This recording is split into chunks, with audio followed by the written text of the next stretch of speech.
Good evening, televiewers. Welcome to Prime Hour on My Media Prime. This evening we are looking at two key topics that are touching, very relevant to our political life in Cameroon. We are going to be looking at party discipline and local representation. How do we use party discipline and through our local representations to work in favor of our Cameroonian population? We also are going to be looking at the more than 300 political parties, asking the question as to what use they are to Cameroon. Do we even need more than 5 parties in the country? We're going to be discussing these two topics with our panelists who are seated in the house already. Dr. Nick Ngwanyam is in the house. He is a politician. He is a social entrepreneur and an educationist. Good evening and welcome, Doc. Thank you very much. I like the topics of tonight, especially the second one where we are dealing with the 350 political parties. I hope we are starting with that one to lay the framework so that so that our people can understand where we are going. And I also hope that you give me time to show how political parties are spread out, so I will begin to know, I mean, the world over, you know, about talking about leftists, rightists, centrists, and so on, to give, so that people get that education so that they can know what we are talking about. Okay. Also with us is Elvis Tayong. He is the Under Secretary for Communication for the Cameroon Renaissance Movement. Good evening and welcome. Thanks very much, Mr. Kum. It's my pleasure marking present here today. Of course, things have been happening. We have been on the ground. We've been watching the developments. The kangaroo system is falling apart. Of course, greetings to Professor Maurice Kamto, President-elect, as usual, as well as greetings to all our militants who are languishing in jail for no just cause, while those of the CPDM who caused damage and public disorder are still feeling very free and relaxed ever than before. Good evening to the people of Gunoko village. Good evening to you, Mai Javis, who is also in the studio with us. We're glad to have you. Good evening, Leo. Good evening to the Bishop of Boya, His Lordship Michael Bibi, and a special good evening to Yaoundé. Good evening to Bamenda. Good evening to President Pobia and Nijon Fundi, Maurice Kamto, Aya Paula Bine. All the political stakeholders who have decided not to come together to fight the common front. Good evening to them. Okay. We also are waiting the arrival into our studios of Dr. Michael Ndimancho, who should be caught in traffic. He'll be joining us shortly. Let's start with the more than 300 political parties. Eli, can we just... okay, yes. Now, you are reading of the political parties that we have in Cameroon and how they have worked to advance the democratic, the concept of democracy in Cameroon. 350 political parties in the country is a scam. Okay, call it a scam? Yeah, it's a scam. Now, why am I saying it's a scam? You know, before in your opening statements, you were asking why don't we just have 5 political parties? In fact, those 5 political parties are what we should have, because if you see the way political parties are, it doesn't matter what you do. Political parties are spread in a spectrum. By spectrum, for people to understand the concept of a spectrum, if you go into a classroom and take all the children in the classroom out and ask them to stand according to their height, you get a spectrum. So you will get the shortest, the tallest, and then you will get somebody in the middle. You know, then so you can go between the center and the shortest, and there's another middle there. You go between the center and the tallest, and you get another middle. Are you seeing that distribution? So political parties, when we are talking about political parties, what exactly do we mean?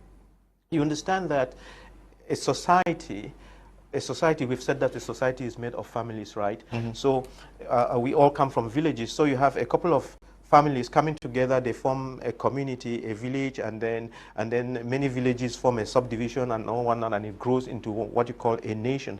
And we've said that human beings are social animals, and we live together and we share common facilities like roads, water, electricity, health facilities, and so on. So we need a government a government of some sort, some kind of an administration to administer that and make sure that common good is taken care of, and that resources are put together and common good is provided for the sake of everybody. So political parties are brought up to do exactly that. And to understand where political parties fit, let us also say that communities, the way communities are crafted, some nations are in kingdoms where there's a king at the top, and he has a government which is run by a prime minister. Then you have republics where you have an elected president and then you have a government. Now, the way things run, you would understand that the way power is shared in the country, you have the executive power, you have the legislative power, and you have the some other thing. What is it called again? Judicial power. No, there's a third one. The executive and the judicial. All right. You have those parts. The executive and the yes, judicial. there's executive, judiciary, and legislative. Three arms of government. Good, the three arms of government, and you guys, you guys make the fourth. I'm laying this out so that we can understand. And therefore, for people in the republic, let's take the case of a republic. How do you get the power in the republic to be able to manage all the resources and the people? You have to go through an election. More often than not, you have to go through an election. And that's where the concept of democracy comes in.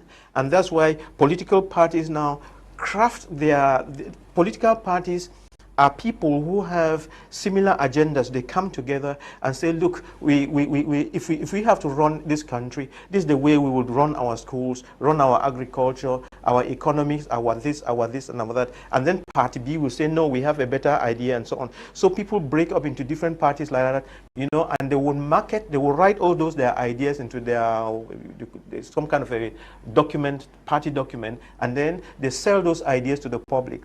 Now, based on those kind of ideas, some people are more liberal, are more progressive, are more aggressive. Those ones are called leftist. A good example in our country, the far right, the far left party in our country would be the SDF, right? And then some parties as conservative, that they don't want to move, they are stuck in one place. And a good example is the CPDM. So in this country we have the SDF down there and the CPDM over there. And then on that scale, then you now see that there are some parties somewhere in the middle. I'm sure we can take somebody like the MRC.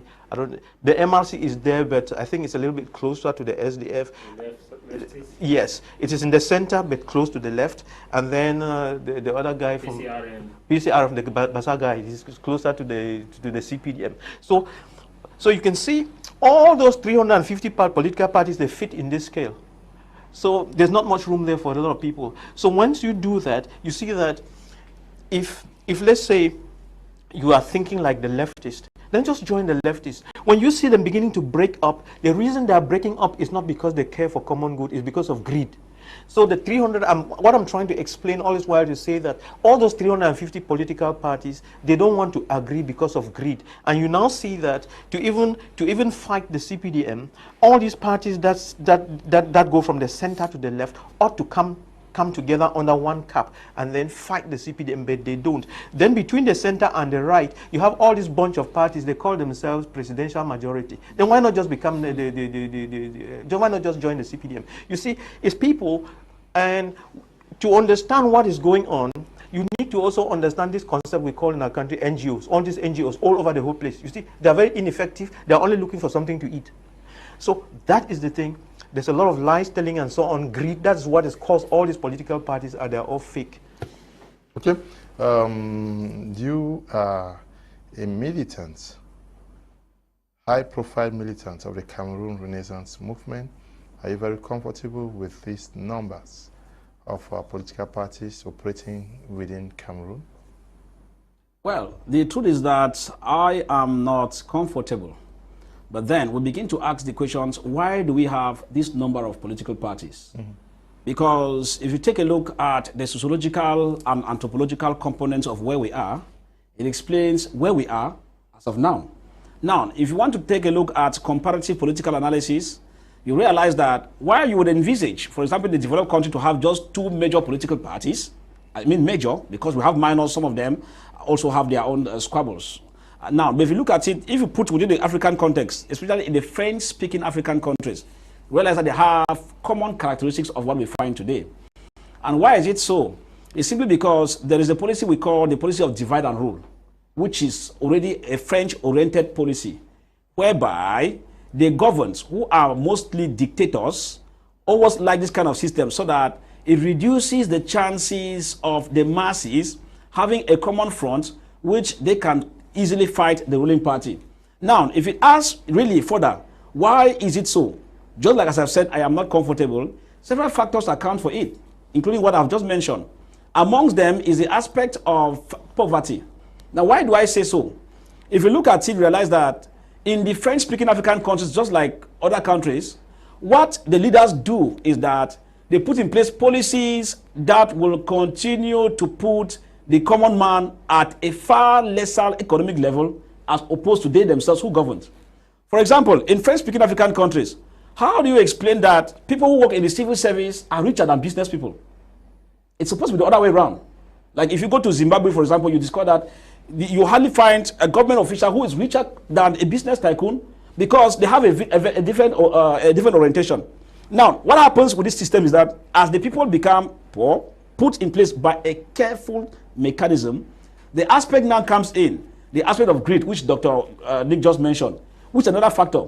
Now, if I tell you that most political parties, as per se, I say most, they begin with the real objectives. But now along the line, the aspect of greed and the aspect of poverty stepped in. And sometimes over 40% of this maneuver is manned by the regime in place. Whereby, if you begin a party and you're becoming a little bit influential, now they infiltrate you and of course gives you a kind of underground arrangement so that you begin to behave as if you're opposition, but at the same time you have benefits. You have fuel bonds, they tell you get into contracts, and they give you advantages and give you contracts so that when you start having this contract, it means you begin to speak with water in your mouth.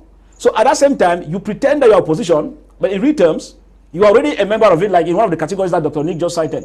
So with all of this, it is a complex situation, I must admit. Very complex. But then, in the course of all of this, you would agree with me that even if, that's the only thing where I might not agree with Dr. Nick when he says all of them are fake. Because I would tell you that there are some actions. Let me take, for example, the most popular opposition party at the time, that was SDF. Now, even if people say they are dancing a kind of mafia dance, but we know that at a period in time when SDF was SDF, for example, they were acting as a check and balance to an extent. That one is for sure. If you look at electoral reforms, to an extent they were at the forefront agitating. Even if the government did not finally yielded to what was expected, but to an extent, some changes were made thanks to their existence. So in that case, we cannot completely rubbish that some of the parties actually are fake.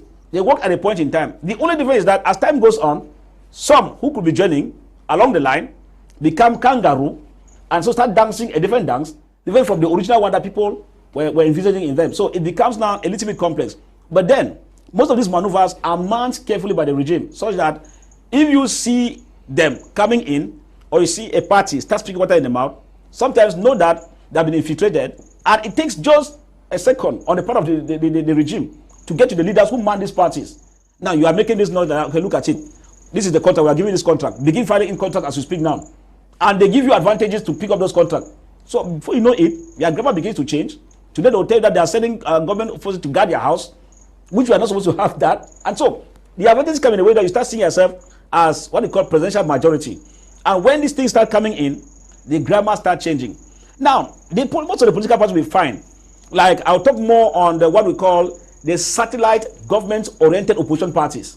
Now, those ones are created for a motive.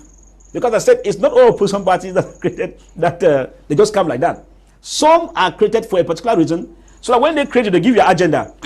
This is your modus operandi. Your own is to target party A, party B. So do everything to infiltrate. Get us the top militants of that party. We'll offer them jobs. We'll offer them contracts so that they begin to weaken the foundation of that party. So at the end of it, it becomes more of a witchcraft scenario with the political parties and their maneuvers in the country. Before any election is coming out, you see many of them coming in. We have another one of recent, the current whether it's who, we have the one like Muarulan. That one, everywhere you see it coming up, you just know that it has its own agenda, but it's a political party. Yeah. So at the end of it, he too has been legalized, just like any other one. Yeah. So these are the ones that I said. Muarulan may also consider you, like the way you describe him. But do we really need all these parties? I want us to look at the organigram as to where we are now, when it was started. From 1966, we had the amalgamation of, the talks of national unity, consolidating national unity. And under that pretext, we saw how opposition parties that were in West and East Cameroon gradually became one under the CNU. And from that period, everybody was a right wing. In Dr. Nick's word, everybody was looking at where the founding fathers wanted the nation to be. Remember, when we talk about right wings, are those who are looking at the foundation to keep it as it were, as of what the founding fathers fought for. And now, within 1966, we had the agitation of, multi-party politics that was blowing around, the wind of change that was coming. And Cameroon government in itself, when President Paul Biya came in, moved the CNU now the CPDM party that became, that was in Bamenda, that was still within the period of, I think, you go to before 1990. And now, if you come now to 1990, we had a breakdown now of this multi-party politics came into place.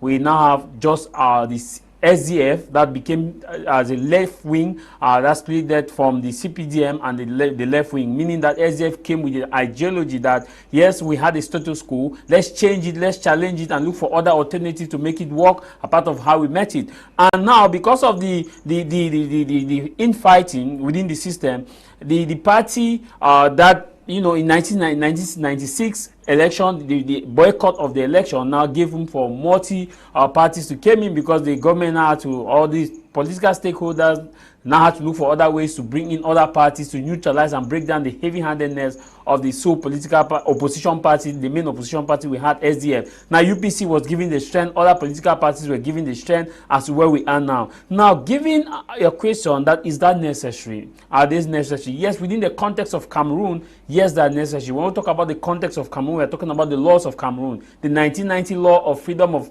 speech and expression and freedom of association. It gives room for political parties. And even if we go back to the days of West and East Cameroon, there were political parties that were operating either as opposition or as ruling party. Both we had the ADCAM, the RADCAM, and all this in the East, and we had the KNC, and a lot of parties that were operating.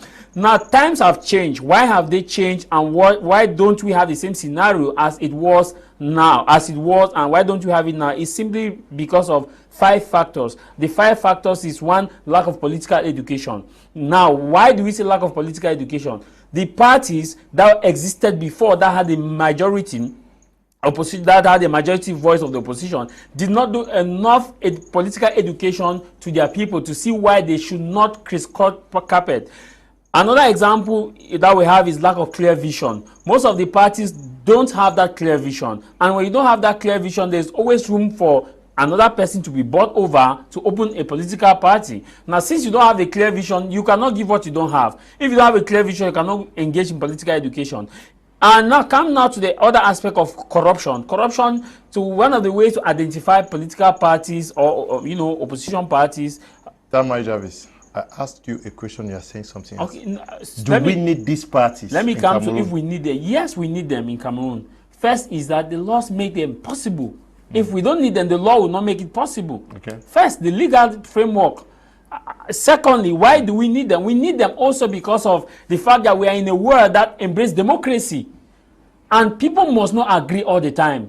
We need them because your views and my views may not be the same. And if I challenge your views, I must look for a legal framework. Now, in terms of the developmental process or how contributive or positive they have been within the country, I think that it is not the state to regulate these parties. How does the state regulate? Nigeria has a policy, that is the INEC, the Independent National Election Committee. They have a policy that if parties go in for elections and you don't have a certain quota per the local government area, if you don't have a certain quota, that party ceases to be recognized as an effective party within a certain period of time. By so doing, they have lots of parties, but they have regulated in such a way that just few parties exist in Nigeria that can go for an election. But in Cameroon, it's not the case. So in such a way that if we can have laws that regulate, say that, okay, if you go in for an election, you should have a certain quota, a certain percentage to be legalized or to permit us to go in for next election, it will be better. We don't have that, you know, that robust growth in the nation provided by political parties. The simple reason is because the parties themselves don't understand why they were created. I'll give you an example. If you look at the new parties that we have now, without calling names, it's now fragmented per this tribe, this tribe, this tribe, this tribe, this tribe, this tribe, this tribe. Meaning that if you are against Mr. A, you easily go and form a political party that don't buy their tribal lines. And if you are against Mr. B, you form a party that don't buy their tribal lines. So the reason now that we have all these systems is simply because of greed, corruption, tribalism, and no clear political way for the future. Okay.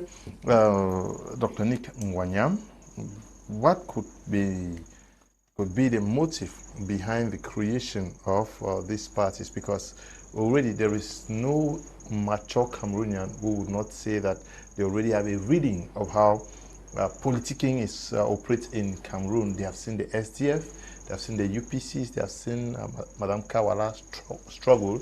And for persons today to be applying, because recently there was the legalization of 10 political parties, and after that we have seen others that are in the process of being legalized. What could be the motive? Is it the fact that they really want to do what others have not done? No, you know, when Mai Javis was ending, he listed 5 good reasons why you have this proliferation of political parties. Mm-hmm. And those parties have got to do with human behavior. And if you look at the case of Cameroon very well and study our behavioral pattern, you would tend to understand that. You realize that hate speech has been growing in our nation, where one community is attacking another community and so on. So when people begin to hate each other and create that kind of a mindset, you know, that hate group, you know, organizes itself around political parties. So you would tend to hear things like MRC is Sardinas, and no, MRC is Tontinas, you know, and they, even if they have people from other areas, they seem to be tied to a certain group. You know, SDF was national, but people try to force it into a particular box. So it is this boxing and so on, this boxing that makes these small micro things that don't work. If you go like to the Fumban area, you have the UDC, it's just comfortable there with their one parliamentarian, one council, and one everything. They just function in that small niche, and they are just happy with it. So in reality, what we lack is political education, and it's because I understood many of these concepts and the driving forces that are creating all these, that I was able to understand what we were saying last time, what Bishop Duncan Williams Nicholas from Ghana was saying, when he said that what Africa needs is not democracy. Africa needs a different form of a government and structure to be able to develop, because what we have been following as political parties and whatever democracy is not working. And one other concept that I would like to explain to all of us is the economic factor. The way, if you just take Africa, forget about the others, just take Africa. In Africa, the private sector is not growing as fast as it ought to. When you go to developed countries, it is the private sector that drives the economy. It's the private sector that generates the wealth and the employment and so on. But in the third world scenario, it is the civil service that comes up front.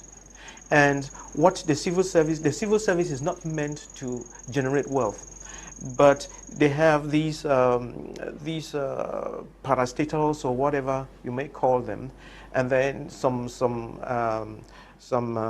multinationals who come in and then take the licenses to exploit and then feed the money into the system. But the Africans themselves don't know how to create wealth through using technology, create jobs and so on. So everybody hangs on the state. That's the difference. It is the state is this cow that everybody milks, you know. And so all these political parties are put there just to try to see whether they can lay hands on this state treasury and milk it. Nobody wants the power to help the common person survive. It's not for common good, it's not really for roads, it's not for electricity, it's not for any of these things. They just use it, it's just one of those, it's just a song during elections. But once you then they would go, you know, borrow money from Jangis and Bars and then buy themselves into political positions. Once they get there, all they do is to try to see how they can milk the system. It's about milking the system. That's why for 60 years, there's no development, nothing is changing.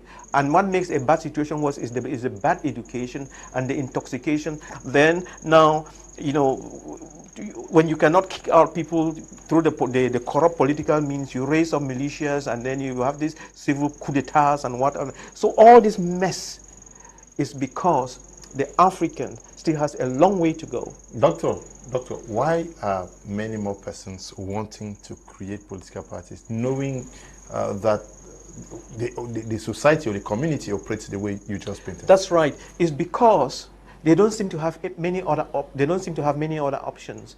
In my opening statements, I said that the creation of political parties is not very different from the creating of NGOs. If you see the mentality behind the creation of NGOs, it's exactly the same mentality in the creation of political parties. The bottom line is, this is the bottom line. You have a lot of people lying around, they've gone to university, studied things, and they have studied, have big degrees, but they are incapable of making brooms. And therefore, all they can do is talk. I mean, you've seen a lot of our professors, they come on TV, make a lot of noise from morning to evening. All of that is for food. It's not because they really are serious. They're only looking for somebody who will give them bread. So you have so all these people, they just gather into camps. They have no capacity to do anything that will give them a penny. And the easiest way to get a penny is to either get a government job or do some politics and then hang on to somebody. So when he gets a position, he gives you something to eat. So it is around food. Everything is around food. People, the thousands of people pouring from our universities and whatever, they lack the capacity to create jobs, and political parties are created. While some other people are creating companies, we create political parties. For Elvis Tayong, don't you think there is need for the government to set some policies or some mechanisms, put them in place to check the excessive creation of political parties in a country that today counts less than 30 million people, but running more than 320 political parties? Yes, your question is very timely, but the government will never be willing to put that kind of mechanism. For the simple reason that the creation of these parties work in favor of the dictatorial regime. So now, if the government decides one day to say, okay, let's limit the political parties to 10 or to 5, when it is only the government that has the ruling party and the rest are opposition, it becomes very dangerous. That's why we have the phenomenon, as I said, that we have what they call satellite opposition political parties. It is not for nothing that they are also created. So that with the syndrome of the policy, the syndrome and the policy of divide and rule, it explains why they are there. So their creation instead work for the interest of the government. So that if you come, for example, in Momo division, and you have these different parties featuring there, the main thing is that while they are knocking their heads against each other, the government that mans the rigging and the crooked mechanism of the various institutions simply walks her way through and gets her seat very comfortable. So if we were in a real democratic state, because the government is allowing them and giving the fake semblance that there is democracy, that because the law says that there are freedom of expression, freedom of political participation, and all the like, that explains why they are giving the leeway. But then, the main issue, as I said, is that most of these parties are even government-sponsored. And the others that are not government-sponsored, when they get to a level that they start threatening the presence of the government simply works in a technical kangaroo system of infiltration that goes into buy off the members and puts the members to cause confusion within the political parties. So as I said, the main issue is we lack a proper system of political communication. And all of this is because of the various factors, including economic factor that takes this precedence. For example, people are employed. People leave the university and they have that, just like what Dr. Nick is saying, a poor system of education whereby in the mind of somebody is that I have to write a concours and get to the civil service. So when he comes out, and there are so many of them, and some of them cannot go through the bribery and the compulsion process, what happens? They are only forced now to start getting themselves idle. And in the idle nature, those who want or have the ideas of political parties start believing that this is a means for them to recruit these people who are disgruntled, so that they can now be part of it. So you see that once this scenario takes place, the next thing is that how do we make money out of this? I would not tell you a lie that there are few genuine opposition political parties. We might be saying 300, but the 300 cannot all be a sham as per se. You will get few of them who have what you call proper agenda, but now the mechanism, which is crooked, does not give them the leeway. For example, if we talk about electoral reforms, why would the government not touch certain elements in the electoral reforms? Because the GOs have a role to play. Elecam has a role to play. If you go to a polling station where you have representative of the administration, where you have the representative from Elecam, and you have representative of the CPDM, that's already 3 CPDM candidates already present. That's 3 CPDM candidates already at a polling station, as opposed to maybe 5 or 6 political parties that are going for that election.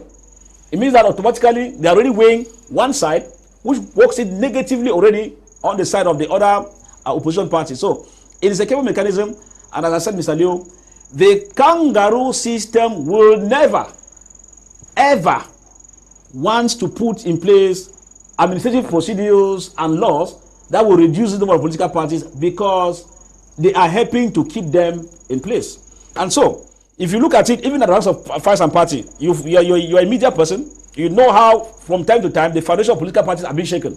And sometimes, some militants whom they think are the foundations are equally taken aback or equally infiltrated, and they start playing another song differently. So, it's just but normal. But whatever the case might be, I would say that in as much as the law in general allows them to go, but they have a little way to function, because they must be able to. So, what we say, like what we say in Pidgin, that last fight with no actor. So they can be 300, they can be 500, but as the clock is ticking, we are gradually getting to know those who are actually in the name of opposition as per se, and those who are wearing opposition cap, but are dancing the Bafia dance of the regime. Thank you. Okay. Dr. Michael Ndimancho just joined us. He's in the studio with us. Doctor, he is actually blaming government for creating these political parties, allied parties, but is it the government that is telling persons who want to create political parties now to do so? Don't they have a reading on how the political process has been unfolding? I think to put the blame on the government is it's not wise sometimes, although the government too has its own part to play. But we have, as at 2020, we have about 318 political parties in Cameroon. And there are some explanations for this. The first explanation is that we see how there is lack of teamwork amongst the political actors in Cameroon. What do I mean by lack of teamwork? It means that there are people who are not ready to work with others and who are not ready to collaborate with others. You come into a union with somebody and you have your own agenda, and you people don't have a collective agenda. You think that you must sail through your agenda. Remember that since the CPDM came up in 1985, and then multi-party in the 1990s, it was like people felt that they had some kind of freedom to be able to do, to organize their own jangi houses and whatsoever called political parties. But then, know that most of these parties, the people come from other parties. And the question we ask is, why did they leave the other parties to form their own parties? Because all of these people who are forming their parties are coming from other parties. And therefore, if you cannot be trusted as you were in that party, know that you won't be trusted as you form your own political party. This is one of the things that we must have from that. And that is why I don't have any confidence in most of these political parties that sprout up and they think that they are the saviors or whatsoever. Now, the second thing that we have, the reading of this, is that there is a lot of tribalism in Cameroon. People now want to form political parties on the lines of tribes. And they think that, you see that some of these parties, they have militants only within their villages. When you go across, you don't see anybody. Those parties exist only within their villages. So you now see how deep the issue of tribalism is in Cameroon. Meanwhile, political party is supposed to be an issue of ideology. That you sell your ideology to a nation because you are looking up to the central government, which is in Yaoundé. And I'm asking myself how you are going to get to that central government and be in that palace in Itudi if you have your militants only within your village. Now you see the greedy nature of how we get about this issue of politics.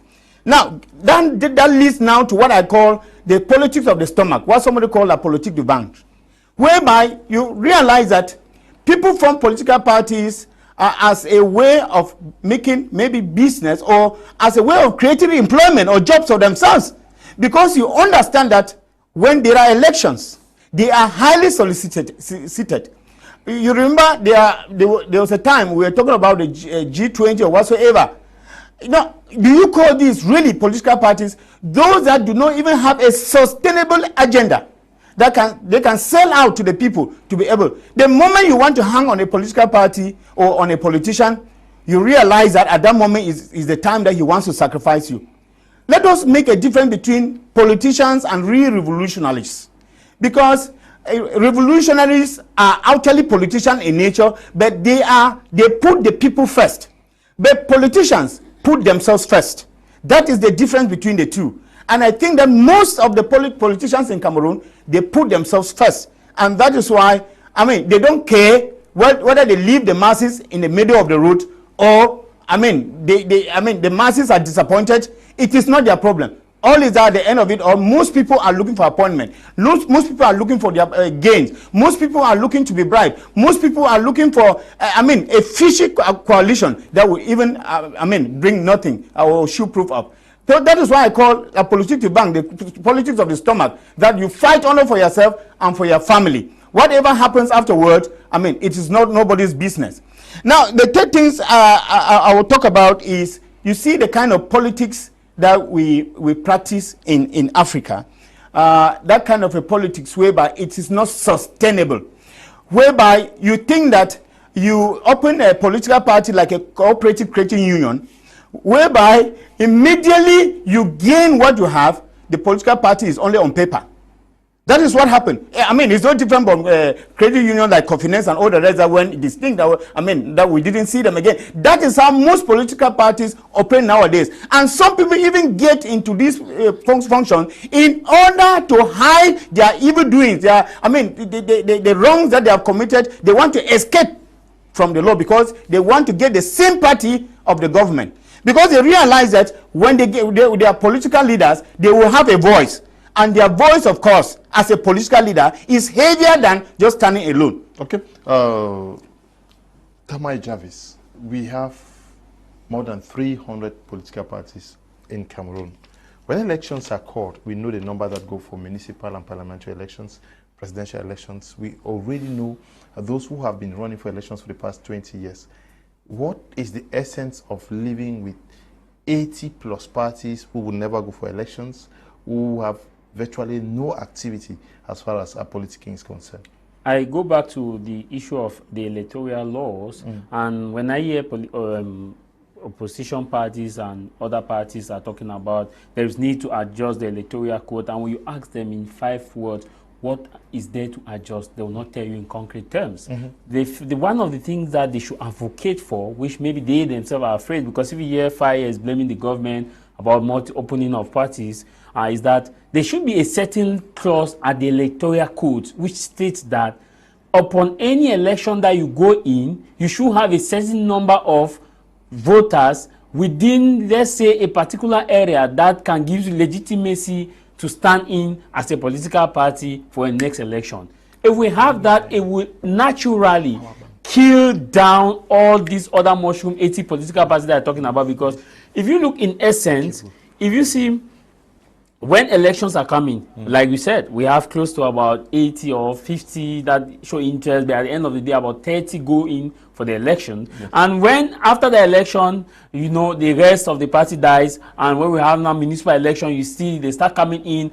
When elections are to be called, when they are to go in for election, they now form a coalition and partition it. Like I said, the reason is the electoral code. If our electoral code states that in municipal elections, those parties that go in for municipal elections, you must at least have 500 voters per municipal level, per municipality, at least have 500. If you don't have more than 500, your party dies. It will make these parties to work. At least it will reduce some of this mushroom nature. But since we don't have that, we just go by the norms on the norms that you come in for election, you like, you don't come in the year, you don't like. It gives the ability where anybody can open a political party. And another reason too for that, why we have that, is simply because parties don't have ideologies. They don't know, some of the parties don't know whether they are left wing, they are right wing. I'm sure Dr. Nick have helped now to clarify them where they are. By the left wing and the right wing, you ask some political parties, what is your ideology? We are just that Bia should go. If Bia should go on next, they should leave us to control. As I heard a panelist said yesterday, that they should allow us, it is our time. At your time, what are the ideologies? What are you selling to Cameroonians? You are selling the mindset. What mindset are you selling to them? You are not just selling them Bia should go. If Bia go, what next? So you see, they don't have that clear ideology, because you will not see, for example, Dr. Nick gave a good example from the beginning, that the left wing has this philosophy, the right wing have this philosophy. Now, if you are among the other political parties, you identify yourself as a left wing, why don't you join a popular left wing party, since you guys share the same interests, the same values, same ideology? If you look at it, that if they don't suit the ideology, then you go to the right wing. Just declare yourself left wing or right wing. But we don't have the case because of greed, egoism, tribalism, and corruption. Mr. Kum, you asked this question about why do we have, and the answers are so many. Another reason that I will advance why we have this is simply because of the fact that most of these political parties find it as like, Nami must be chair. It is our party that must be chair. If our party doesn't take the chair of coalition, then we are not going in. And you will see that it is common in this, in you know, the urban centers, where when there's a coalition, you come for a call for a coalition, these parties would preferably go to the coalition of the government. I don't blame those of GVN. Those of GVN, they know their interest. Their interest is, I want to become a minister. If I want to become a minister, why don't I legitimize the election by you know, giving my voice to the president and say that yes, he's competent enough, so that it goes that 20 political parties in Cameroon have succeeded. Now, to conclude, I will go by giving an anecdote that when you create companies, when you create employment facilities, people look at politics as a way of shaping policies that will help these companies to grow. But when we don't create companies, people look at politics as a source of income generating activity, and that's how we are seeing it in Cameroon, because we don't have that company, we don't have the economy is not booming, and everybody sees like the only way to make money is to join politics, and that's the common mentality of all the youth down there. They feel like it's only in politics they can make money, because if we have a system where it's economic based, many people will not have much interest in politics. Those who are going for politics are policy holders, those who want to shape policies. But now we are going in for, maybe they will buy us cars as they have bought for regional council members, but they will give us mission allowance, they will give us bonds, we'll have containers, we shall be importing containers free. All these kind of benefits, these are the things that cause it. So the day that we shall look at the economy, we will have less of these political parties. Okay. Dr. Nick, he just raised an issue that many persons are jobless. Yeah. They see politicking as a sure Yeah. source Yeah. of creating an activity that would help yourselves. But should politics not be engaged for the purpose of working for the general good? Correct. All that we have said here is correct. And then another reason to, I'll answer your question, but just so that we don't forget, another reason why you find a lot of political parties out there and that don't want to merge is the ego, you know, is the ego factor. Because when you, if you just go and register a political party and you are there with your wife and 2 kids, you know, and you give yourself the name president of this party, then when they are naming parties, you know, when they call President Bibia, they call your own name too, so that you kind of like just overnight you upgrade to that image of president. You know, when they call me John Frundi, they call you too, so you feel good. So that aside, let me say again something that I've said here several times. The way the way society runs, it doesn't matter what society, what are the key elements that drive the society? You know, we have politics, we have economics, then we have development. These 3 key things: politics, economics, and development. And I said that I am not the one who said it, but the way it works is these 3 things, they are on a wheel that turns around, and the energy that spins the wheel properly is called education. When you have the proper education, the politics is good, the economics is good. When we are saying economics, what exactly do we mean? Your capacity to create wealth. To create wealth. How do you make money? Economics in a very simple way is, how do you make money? By selling goods and services. If you can earn a lot of money by selling goods and services, your economy is good. If you can't, your economy is bad. And you need the money from the economics to run the development. It's very important. So when the economy is bad, just look around. When the economy is bad and the politics are bad, there's no development, no roads, no water, no hospitals, everything is kaput. So we have these things, and we said a good education is key. And most countries that have understood this, try to make sure that the curriculum of their schools, 70% of what they teach their children is technology-based. And then they add leadership, entrepreneurship, communication skills, and emotional intelligence to all of this to make it work. It's very, very important that we understand this so that we can know why we are in the pit and know what we've got to do to come out of the pit. Probably, you know, I talk too much sometimes. Did I really answer your question, or you want to refresh my mind? I guess. Forgive me.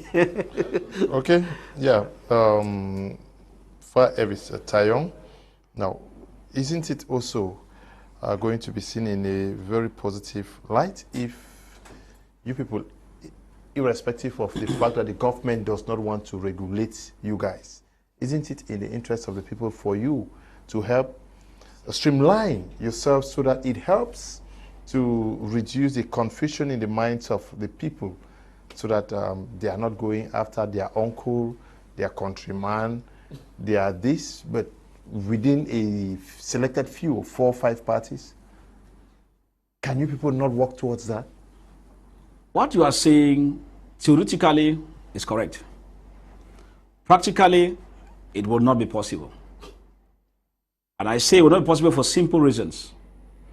That when you have a kangaroo system that has money to get into your backyard, you will discover that when you take 2 steps ahead, the kangaroo system takes 3 steps behind you. When I say that the policy of divide and rule is at the center, Dr. Ndimancho said no, probably in his own anecdotes and explanations, probably not for us to maybe lay more emphasis on the government. But I tell you categorically clear that the government has more than 60% as a cause of this. for reasons I've mentioned earlier, that first, they impoverish you. So in poverty, when they impoverish you, now some people come in because they calculate other political gains, which politics in African setting, especially in the French-speaking African country, is like a means of survival. Now, why do I say so? Because if you look at it, someone who comes in anticipates in different directions. Now, if I get in, I can hit and get a period where I become popular in my party, so that the regime can then come behind to see me, or the regime negotiates with me, I give them my price. Once they're able to, I play their tambour or their drum. Yeah, but who do you blame? No. It is you. Why don't you turn it down? No. What I'm saying is clear. It is not easy to turn down as you say. If some of us turn it down because we have convictions, that's why I say that if you have an entrepreneurial spirit, you will not turn it down the way you think. I mean, it's easy to tell you if you have an entrepreneurial spirit. If now, because as I said, many people get in as a means of survival, not as a means of following an ideology that will take you further. So you blame it becomes an issue. You blame the government for people who get into politics. I say again, Mr. Leo, government is the cause of it. When you impoverish people, you put in a poor system of education that puts their mind in a prison. They see but government-oriented employment. If I don't see it, it means I'm poor. These things are caused by the government. It is a careful education system. The trick here is like Dr. Nick said. Yep. He says that the economy is bad because of the policies, bad economic policies that are rolled out by government officials. But do we see better alternative economic manifestos presented to the people by these political parties as a clear way out of the mess in which we find ourselves? Mr. Leo, the presentation of the political leeway and the practicals is day and night. Okay. I would tell you categorically clear, if you see people like Dr. Nick moving on as entrepreneurs, probably some of us are trying to follow footsteps of becoming entrepreneurs and not relying on particular issues. It is because we are deciding to come out of the box, braving all odds. Why do I say braving all odds? Because the system makes it very complex. Like if we are talking about theory here, CRM, for example, has an agenda that cuts across agriculture, health, and all like, which was presented and is still there even before the presidential election. Correct. But now when you have this system, with the mechanism put in place, how many people can sail through? That's where the question comes in. Because if, for example, Dr. Nick wants to take the risk, or he takes the risk in his business or entrepreneurial spirit. Now, how many persons have what it takes to stick to that risk taking? It becomes an issue that the government system mechanism is carefully worked out. I repeat. Yes. We have more than 300 political parties in Cameroon. Correct. Do you know about the economic policies of 50 of these parties that tells Cameroonians that the government has failed? This is the way we are taking you out of this? Mr. Leo, I know many of them not even up to 50 in that line. But as I said, for those who don't have that line, the satellite parties that are created by the government, they don't bother about that one. Because they are there for a particular reason. The presidential majority, they don't work on those agendas because it will not help them anything. Their plan is to make their noise. When the time comes, they say, no, we support President Paul Biya, and it gives a semblance that there is democracy. That's why I've said that government policy carefully worked out. Now, for the few who have it, as I said, theory and practical are two different things. Now, for those who have it, you present a framework. For example, if you come to CRM, let me take my own case. Let's go now to the aspect of energy sector, where we tell you about the technology of inventing, of putting in place a system of education that will go a long way to put in place mechanisms in other sources of energy. We talk about wind turbine, we talk about solar system and other like. Now, which it becomes part and parcel of the education system and practicals. Now, which will be put in place with the government assisting in this sector for those who are going to school, so that they get this technology and come now to put in place. So, now, if you have this kind of system, Mr. Leo, we're talking about it. That's the theory part I'm talking. So you are saying, okay, now, let's stay with the theory part. Yes. We're soon taking a break. Are you telling me that somebody who is in Kumba today masters the economic policy of the CRM manifesto?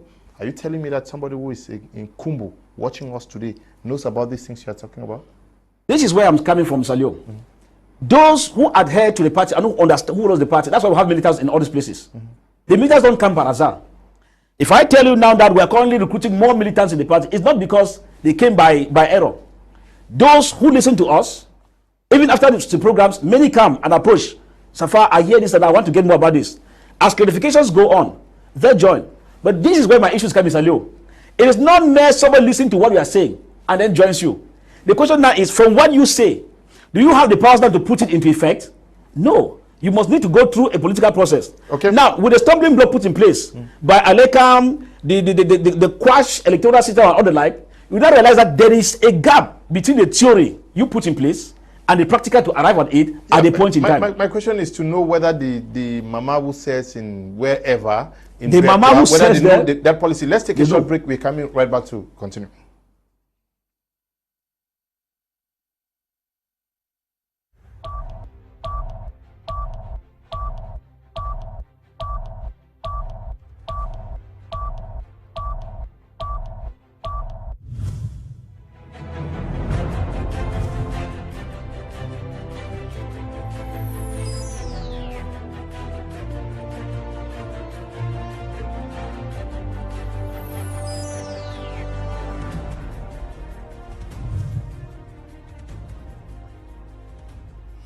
DSTV English Bag.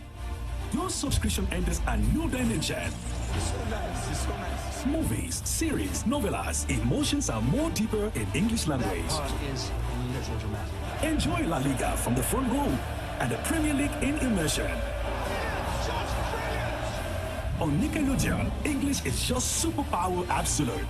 For the surprise, go now. With E and One Magic in original version. Reality TV becomes real TV. And on African News and Discovery, News and Discovery shines worldwide. Post your programs with a DSTV English Pack option of Canal Plus and its 15 premium channels. Accessible as from 5,000 friends. Take advantage now.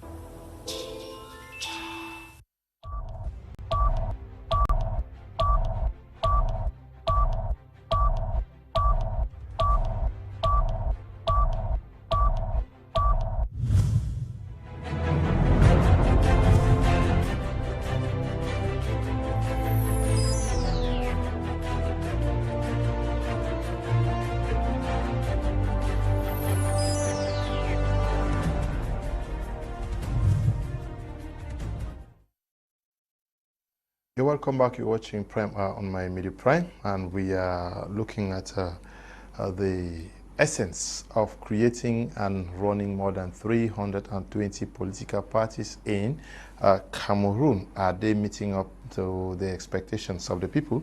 Now, Dr.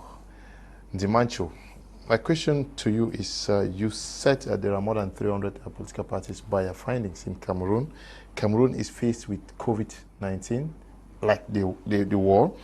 Cameroon is faced with the Anglophone crisis. We are faced with serious economic issues. Do you know what solutions proposals have come from, say, 30 of these existing political parties?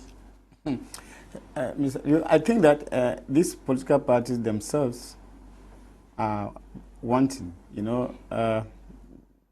instead of proposing something that will salvage us from a situation, they are expecting even the government to help them out of their own predicament, their own situations, and that is what is happening. And that is why I said earlier that people come out with political parties and they don't have a clear-cut kind of manifesto to sell to the people. What they are expecting is to be served, They think that there is something somewhere that as a political party you need to gain from. They don't think that it is that party that is supposed to be able to be an eye-opener. There are some responsibility of forming a political party that people are ignoring. The first thing about forming a political party is that you don't just get up from your bed because there's freedom of association, freedom of this, and then you form a political and call it a name. As we are having churches today, people come with churches and call names. One thing people should know is that before you form a political party, you must have the necessary finance to be able to sail through, because you are not to be served, you are really to serve.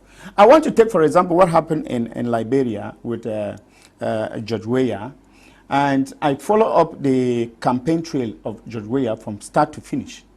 And I saw somebody who was resilient. I saw somebody who was not only prepared psychologically and ideologically, but he was prepared economically. I saw George Weah with a number of helicopters getting to the hinterlands where people have not gone before. And that is where he got his force. You don't come out as a poor man and want to form a political party because you want to gain something from the government. And you see, these people, and even when the government doesn't give subvention for a campaign, they are complaining. That is the problem that we are having. Because they think that they are getting into election to gain something. And some people immediately get those campaign funds, they say, oh, mine is over. I didn't want to go for election. Then they go into coalition. This is what is happening. And that is why you see that they cannot even cry or they cannot even be able to advise government or to talk about issues like the COVID that we have had. We have not had political parties. They themselves were running, and hiding. I mean, political parties or leaders are supposed to be pelicans. You don't run and leave your militants in the face of a difficult situation like a health situation. We saw some of them who even ran and hid maybe in their villages and whatsoever because they didn't want to. And some of them were even running to get the COVID funds in order to squander. So this is the problem that we are having. It's because people don't want to serve. People think that as a politician or as a political leader, you are like a conquistador, like Mirza in Mission Termine. You get into a place where you are at a different level and you are a level of authority and every other person is a level of solidarity. As Dr. Nick talked about, calling you the president now changes the status quo, and you think that that appellation president makes you, to be different from other people. You forget that it is your responsibility to say it. If there is what we have had in Buea, like the child who was killed, they were the political parties who are supposed to first of all rise up and say, we denounce this. But how many of them did say that?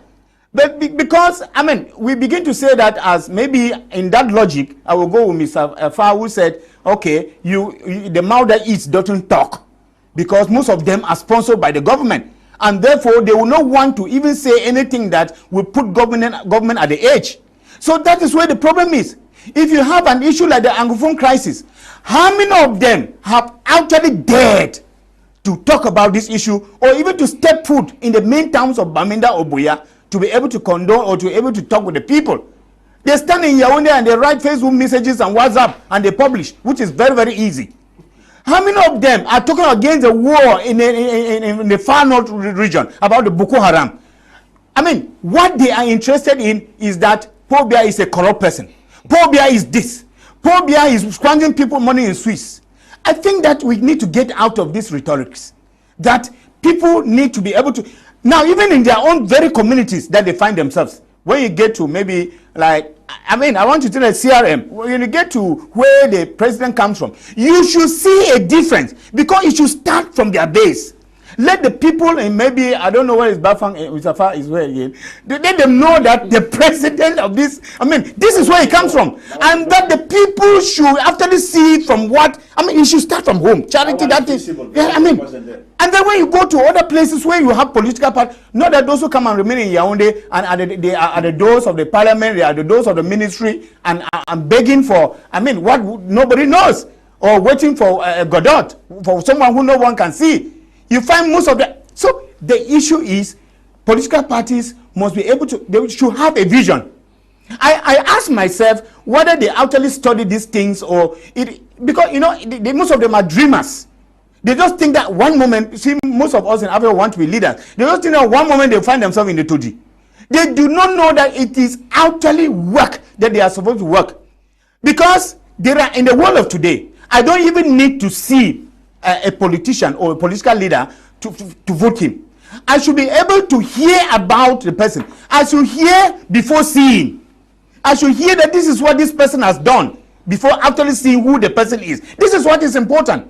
And that is why prior to the election in 2018, we have actually promoted the issue of tribalism in such a way that politicking in Cameroon is all about my brother or my sister. It's all about Bamlekes, or it's all about the Yaoundés, or all about the Ngrafis.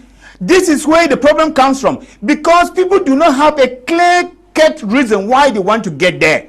They think that, I mean, by getting with their own tribesmen and whatsoever, this is what going to take them from somewhere to somewhere. And it is as promoted what we call division in Cameroon. The political parties are responsible for the division that we have in Cameroon. You asked a question briefly, that why can all these opposition parties not self-regulate if government has refused or may not regulate them? I'm sure that was a question you asked by.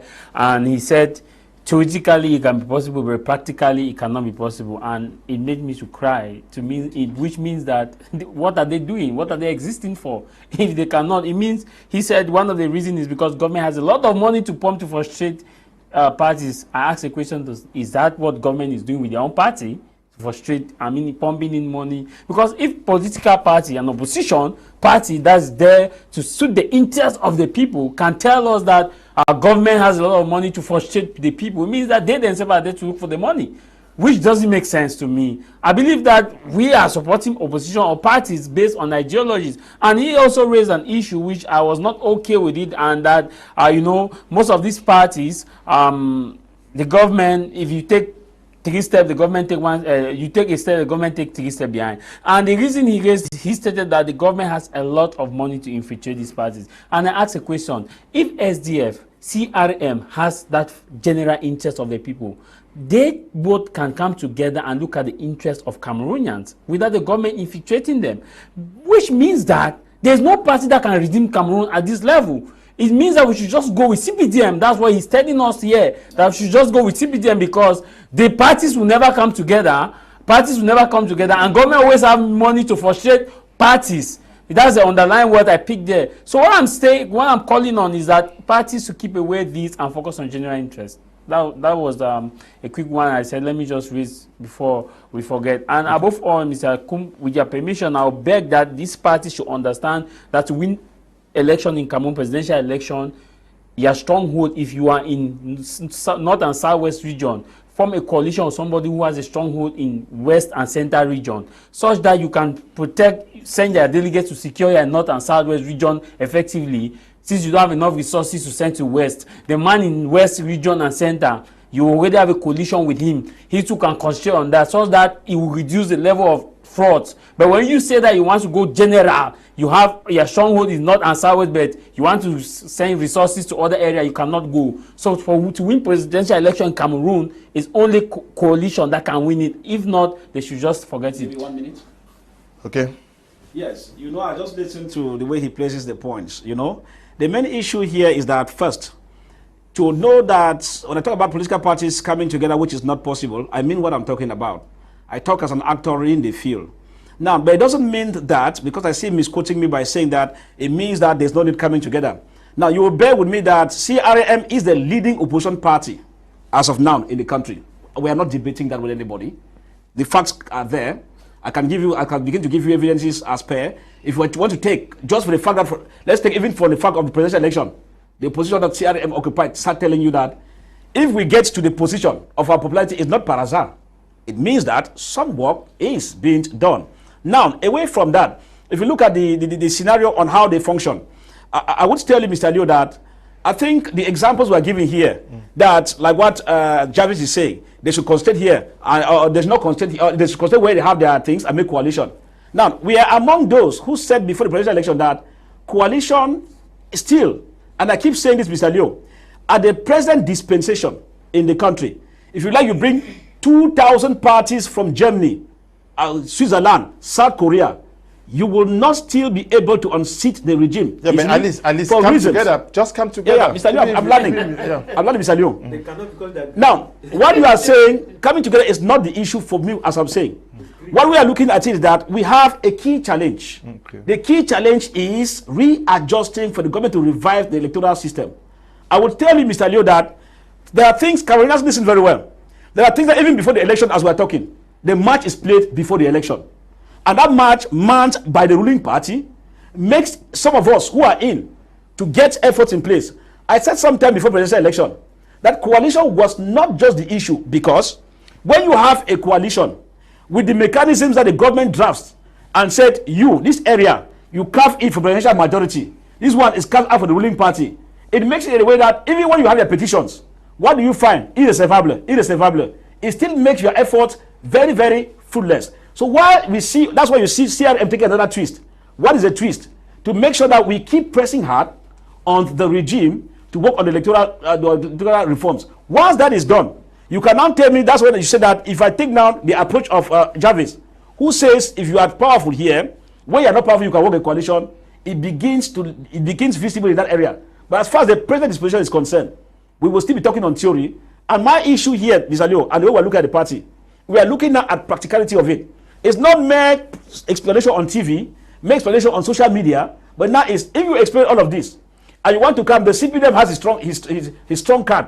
The card of the GOs are there, the electoral laws are there to work with their favor, and all the like. You discover you might be working even though you might be. And so that's where you see me interjecting and saying that what is more concerned here, if you like, bring 5,000 political parties, you'll still be finding it difficult because the match is always played before the match. So our main shift now in the party is to press out. If you tell me that let politicians come together to press out for electoral reforms, that I will agree with you. Now, Dr. Nick, yes.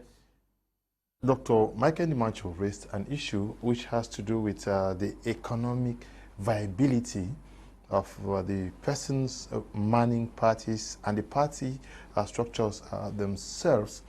Are we not also suffering because people see the creation of a party as the sure means to gaining access into the government's treasury, rather than actually taking time to build the structures of the party, especially financially, to be able to withstand whatever? Because even if you have to do a national representation, you need representatives who will represent you at different levels.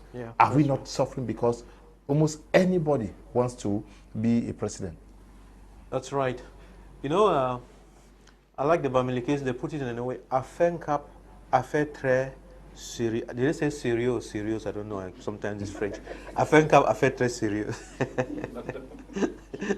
That statement, it says it all. And when you say affaire cap, you mean economics. That's it. Now, to exchange goods and services, there could be anything, political goods, whatever. Even if you are going to go into politics, you need to pay taxi, you need to drink water, everything needs money. You need the goodwill and the money. Once you don't have that money, you become a liar. You have to, you have some great ideas, but if you don't have the money, then pull some people who have money to be able to bring those resources so that you work with. You need resources, whether you like it or not. And we have said that if you look at the African societies, Cameroon as an example, you have 3 sets of companies that grow like mushroom. Political parties, churches, you've seen churches, the same thing. It's the same category. Political parties, churches, and we said NGOs, these 3 things. Most of those things are instead of people creating companies to produce goods and services and sell, they create those things to make money. That's why there's a lot of seed money and all those kind of things and so on. It's very important. We can talk from morning to evening. Affaire cap, affaire très sérieux. Back to what my friend Elvis was saying here. Look, when these politicians are talking, watch them very carefully. They're very smart people, especially Ta. Far Elvis. No, Far Elvis. He's a very smart guy. See, as you are smart too. No, of course. You are smart in the ruling party, and you are not smart. So let's get on the facts. I'm very smart. No, I know, because you can take deceiving the people. No, you are not deceiving the people, but you can take them off. Wait, now let me tell you. Just learn. See, listen, I'm smart because you are putting it in the wrong context. Wait a minute. Yeah. There is one way of beating the CPDM at their game from morning to evening. It's not a question. Come together. It's as simple as that. L'union fait la force or something like that. No, wait a minute. Doctor. Okay, but at least Talk practical, doctor. Wait now. Okay, if it is practical. I know you're a good practical. No, no, no. I understand. I lecturer, understand. Listen to me. Don't talk too much. So the question is, why can't you forget about? We know that okay, the CPDM. Okay, I agree. All right, that's why there must be a progressive CPDM, as I've kept saying. The question is, why can't you not come together? You know, a moment ago, I said there were leftists, centrists, and rightists, and so on. Those people all on the left. And when we go to the left, let's on our fingertips, there's the SDF, there is the MRC, the UPC, I think we can throw UPC in, and one or two other fellows. Why can't you come together? And I've explained here. I'm surprised you're still asking the question. No, you have explained, but you've explained, but you're not telling. You give me I still repeat the same reason why they cannot come together. Wait a minute, my friend. Wait a minute. You're not telling me why they cannot come together. You're still asking me again. Now and I lie. You're not telling the people the truth. Your party is the one making it not to come together. I have not refused. Okay, you have not refused. Yes, I'm asking you a question that you have the answer. Wait a minute. And the progressive ironical. The progressive CPJ is coming. You have an answer. You are asking me. We are going to go into this. I'm going to show how the progressive. You buy votes, you buy militants in parties. Leave an answer. The progressive CPJ is coming and it will kill you if you continue like that. Let me show you how it's going to work. You better learn how. You know the reason. And you're asking me again, doctor. Explain to the people why they are not coming together. You be honest. What did you tell the people? You are blaming. I have explained why they are not coming. You are blaming by the CPJ, but let me blame you. You say you know why. Yes, I know why. So tell the people why. Why? Because they are listening to one, you are always very greedy. Number two, ego. You want to just it's the me factor. And four, you want to stay in power forever. You are not saying that one. It is your duty to knock us off. It's always the same. Wait a minute. If you don't change, I tell you, CPJ will there for 300 years. How will they change? Are you willing to leave power? Wait a minute. The progressive CPJ is coming. You to be in power. Then do you people part? Okay, let me tell you. In the next season, also, let me tell you what's going to happen. In the next season, you know what the CPJ will do? They will copy all the good ideas you have in the MRC. Copy all the good ideas you have in the CPD. They don't copy good ideas, doctor. Who is copy rigging? You have seen in their reorganization. Who is? Don't give lessons as if CPD will copy. CPD does not copy good things. They copy bad things. Okay. Rigging of elections, fighting, removing gun and shooting another. Striking on the road, burning tires and the Jews' house. That is CPDM. Wait a minute. Okay. That's what's going to happen. And when they are going to burn people's houses, it's time and rig elections. Wait a minut. When you have good ideas and the good ideas of the good. No, 1 minute. It's because I'm knocking him off. You're not as you think. You're lying there. All I'm lying, no problem. But wait, what I'm telling you is, okay. This is the lies telling. The lies telling is that the progressive CPJ is coming. I have not refused. Wait, this is the lies telling. I'm telling you that the progressive CPJ is coming. It's not that we're not asking your opinion. CPJ is evil. I have accepted. But listen. They are a bunch of rascals. I have accepted. Listen. I have accepted. Listen. But this is what we will do. This is what we will do. Because you have refused to come together, this is what we will do. Number one, we'll take your manifesto and look at it and copy all those good things and listen to all those good things that you say. We'll write them down. Go to the SDF, do the same thing. Implement all of the. You have nothing. There's nothing you can implement. CPD will never do anything, doctor. It's showing from their hands. Okay? They are footprints on the ground. Negative. Please. This is writing from Kumba. She says, "Good evening, Mr. Leo. And to all the panelists, I don't see any good in numerous political parties in Cameroon. They are all out to feed their stomachs. I want to believe that the president allowed the parties so that it will be as if he's competing with them. With this, people will believe that he actually is winning. Unfortunately, gone are the days we can fool some people sometimes, but not all the people all the time. Our eyes are open." Good evening to you, Daisy. Aiden V of writing from Halifax in Canada says, "Good evening, Mr. Leo and the entire panelists have great minds with a very interesting topic. Having 300 political parties is a wasted of time. When political parties carry vested interests and vicious propagandas that benefit only a few and are against other parties, it damages the country's political environment. And when a certain group cares more for its members rather than the entire country, it does not only harm the political atmosphere, but also disturbs the nation's peace and order."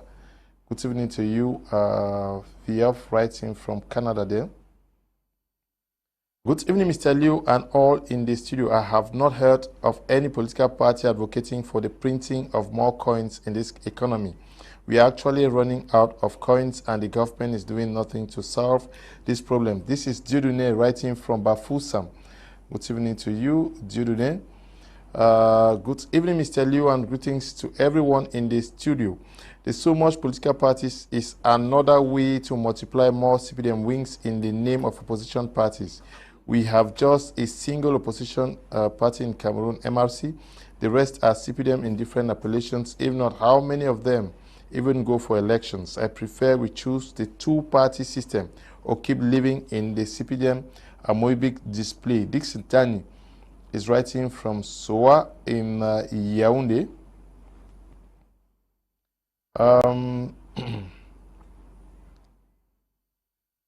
Good evening, Mr. Leo and the panelists.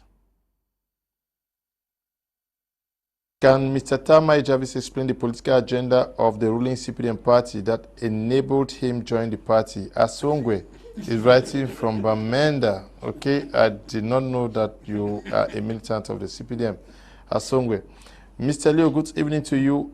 All your contributions count, but take note that Cameroon is a French colony and it is France that decided on who to rule. So democracy is not good or bad governance. It is France that is in control.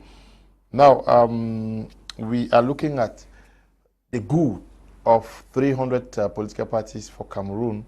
Almost everybody is preaching peace. Everybody is preaching unity. Are we not rather polarizing this nation and its people? Because almost everybody now wants to swear and die by their countryman, their village man, their brother who is leading a particular political party. Yeah, exactly, Mr. Kum. It is a pity, as I said, you know, there are a lot of rhetorics going around.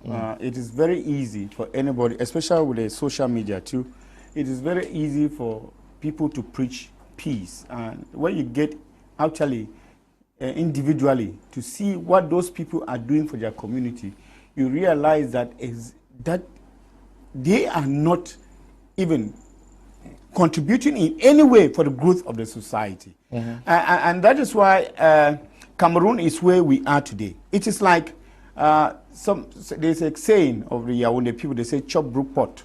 That is how it is happening in Cameroon now. Everybody sweeps any advantage that comes his way, whether even if the advantage is supposed to, kill or more, to kill people, it doesn't matter. What people matter is trying to make the highest gain in Cameroon. And this is what we want to decry. It is bad that there is no more sacrifice in Cameroon. And it goes right down. It's endemic now. It goes right down even to little babies, you know. You know, at first, when you went to your village and you saw an old man carrying a bucket of water, the first thing that you did was to run to the old man to assist. But today, go and let's see what is happening. Every little child will ask, what is my pay? Or what am I going to gain from this? And it has gone from up to down. And that is what is happening. Cameroon is like, we are living in a country as if there is nobody who actually is governing, or that there are no rules that are able to guiding anything. So you find that each person is struggling, and I understand too. People are struggling, but then it takes real Christians to be able to distinguish themselves in a country like Cameroon.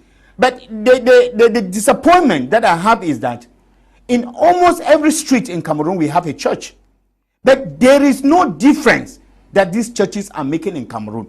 What I'm asking is whether the churches themselves are actually praying to the God, or actually they are like for personal gains, because we don't see any impact. Everybody is trying to make its own gain. Everybody is trying to put in buy an extra car, or either build an extra house, or after have a bigger bank account. This is what we boost off. We get for things that are meaningless in life. We preach more than what we do. Even in our individual WhatsApp groups, you hear people, at one moment you hear they are talking about peace. The next moment you hear the insult from the very people. You know, you see, and that is why you find Anyikwe Ama of Ghana, in Marijuana one, will talk about the Chichidodo. I now understand it very clearly with what is happening in Cameroon.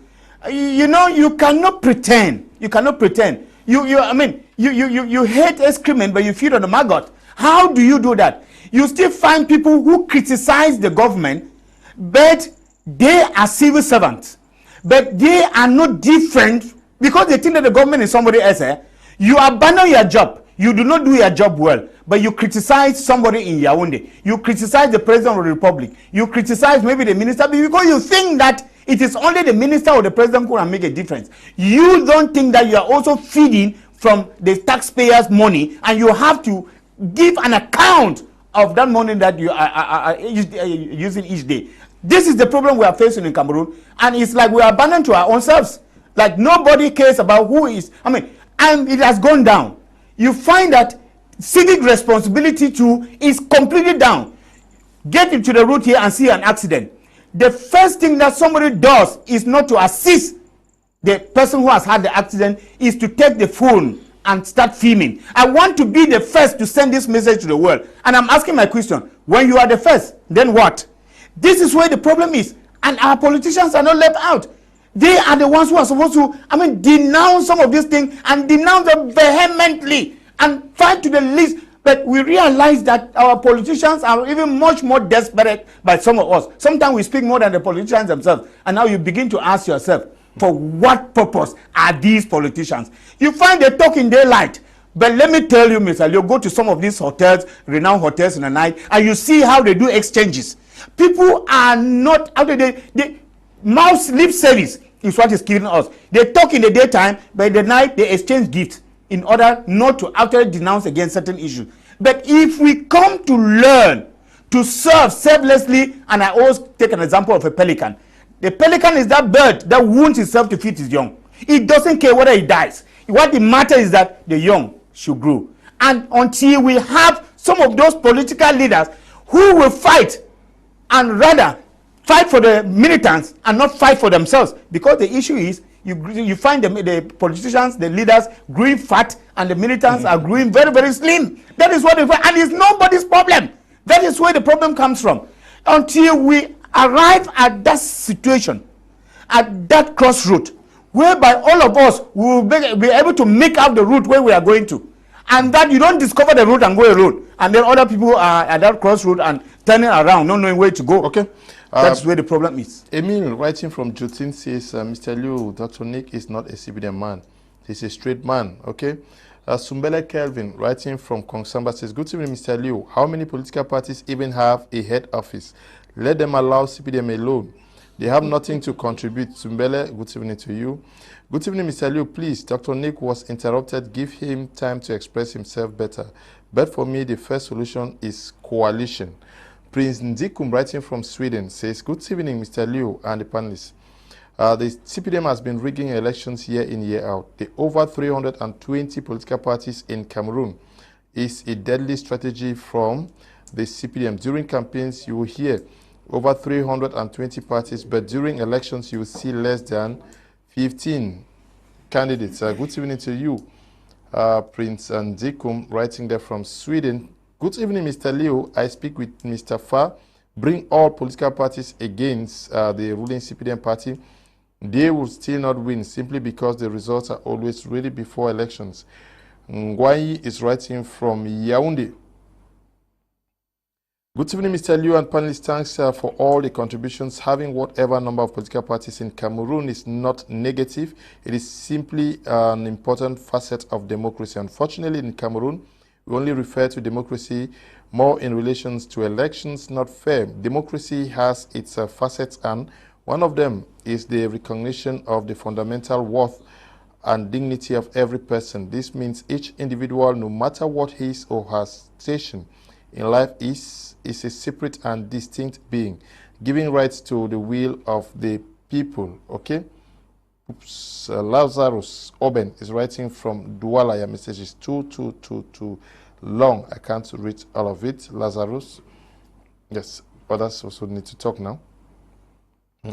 Now, the issue of being prepared for a political party.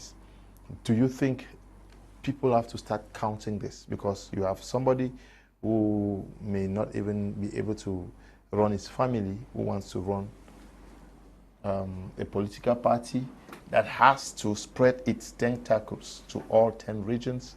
of this nation? Is that not where we should start questioning our ability to create and run political parties? I think there is need for an effective bank statement to be presented by some of these political parties, and not just bank statement, but valid and verified. Because to answer what you've just asked, the fact that many of them don't have substantial things they do as income generating activities, it does tell you that some of them are, it can easily be bought. I agree with Mr. Elvis Fai when he says that government can easily buy them. It means he's telling us that government, he's telling us that government can buy him now as he's sitting there, which means that government, yes, if you say that, we can easily be bought. And the reason is because, Mr. Kum, most of these political parties don't have other source of income generating activities. They rely on the stipends and the amount that is being given for elections to be so. Because if you ask these political parties, if you come together as a whole, what are the modalities, or what are the facts or the things you've put together to show that you can generate revenue to sustain your party? Is not there. And one of the issues where you see why we fail, or political parties, opposition party fails, is because they don't have this sustainability. It is very easy to create, but one of the things that businessmen, as Dr. Nick will agree with me, is sustainability.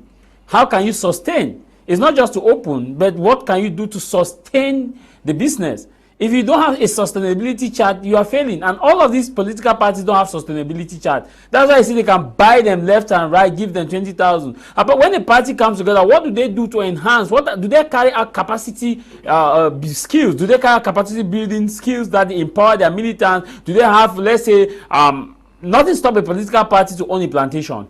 So on a plantation that can, an economic issue that can generate revenue within the party. Nothing stops them to open a school. Nothing stops them to open a business center that can generate income and can fund the party's activities. We are not seeing it here in Cameroon, but if you go across other African states and nations, like in Kenya, there are political parties that own plantations, that agricultural plantations, hectares upon hectares, and during campaigns, money comes from these plantations, given out to militants to go and do their campaigns. That's why I see they cannot be easily bought. With our own case, as you see, we look at it more of an income generating activity, whereby we feel like, okay, let's come together with Dr. Nick and form a political party, so that during election, the government can give us a setting about 20 or 30 million, and we come into a G20 or G something and legitimize the process. And which is not this case, which is not what we should have now. One of the issues that we are facing as far as multi-party politics is concerned, and the failure of this opposition party, as Dr. Nick pointed out, is the ability of greed. If you look at what happened during the 2020 presidential election, few political parties came together and others refused to come together because they wanted to become the head. The fact that they refused that they were not to be the head, they aborted the coalition. Barrister Akeremunya came together and formed a coalition. And other political parties suggested, were told at the eve that all the political parties were coming together to form a coalition. But when they went to that Ngomba house, one or two suggestions were given, and they said, no, let us elect a leader. And a political party that we know said, no, and we must be the head because we are going to be the leading opposition voice in Cameroon, and bam, the coalition ended. You should ask the same political party, find know why they refuse not to go in for that coalition. They will tell you that it's because, but they were the people who refused that coalition. So at the end of the day, if you refuse a coalition based on the fact that you must become the head, what stops us from uniting? It's simply because of greed. So the reason why I say we cannot unite, or political parties cannot unite together, it comes with greed. And secondly, they don't have an income generating activity. If political parties will have an income generating activity, it will help them a lot in order not to be easily bought. And if the government itself can put in modalities and say, before you open political parties, you must come as together. The rules is, I think, is a bit flexible. They should tighten the rules a bit, so that you have a valid bank statement, you have at least 300 million or 400 million in your account that can be visible. I'm sure all these mushroom political parties will stop the noise they're making.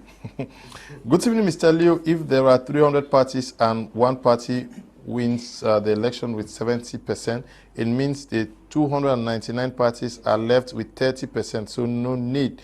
By Acha Michael, writing from whom? Acha Michael, hope the situation in Womb is better. Now it's been hot out there. We have information that the senior divisional officer for Menchum has called for an emergency meeting that is supposed to bring all the administrative, political, traditional authorities together, the chiefs of all the villages alongside their members of the traditional council, the women of whom to come together to see how to find a lasting solution to what has been happening in that town, the chief town of Menchum Division. Good evening to you all in the panel. If even all opposition come together, they cannot win CPDM because stating from the SDO governor and the team of Clement Atangana, they will not win. Acho is writing from Tico. Good evening to you. Good evening, Mr. Liu, and thank you for the program and the topic. I'm Maxel from Limbe. I like this man called Dr. Nick, and I have said times without number that I want him for my president. Let him leave his party and form his own, and I will vote him 100 times over. He embodies the kind of minds we need. He is wasting out there. He is just full of progressive ideas. Okay, Dr. Nick, what should be the way out if we want to get a clean, a better organized political system in Cameroon? What should we do? Should we start with the government regulating or the opposition auto-regulating itself? Thank you very much. Let me, I want to first appreciate all those people who think that I can help. Thank you very much. Now, that said, all your good wishes, you know, things changing and so on, that is coming because you all know that there's going to be a genuine dialogue for national unity, reconciliation, peace, and progress. That is coming. And when that comes, you know, with a new government and many other things, a lot of things are going to change. And in the course of those changes, a lot of things would happen that would drive the nation forward. You can be certain about that. But before I get lost, you know, we are here not just for the sake of making noise, but it's that political education that we are bringing out. I read a book some times back, and the title of the book was Why People Behave the Way They Do. It's very important. Why people behave the way they do. And I was thinking in my mind, what kind of example should I give so that you understand? Let us look at the two political parties. Let's look at the CPDM, the way they behave according to FAR, they do this, and so on. And let's also look at the way the opposition parties behave. They do this, like I was trying to explain.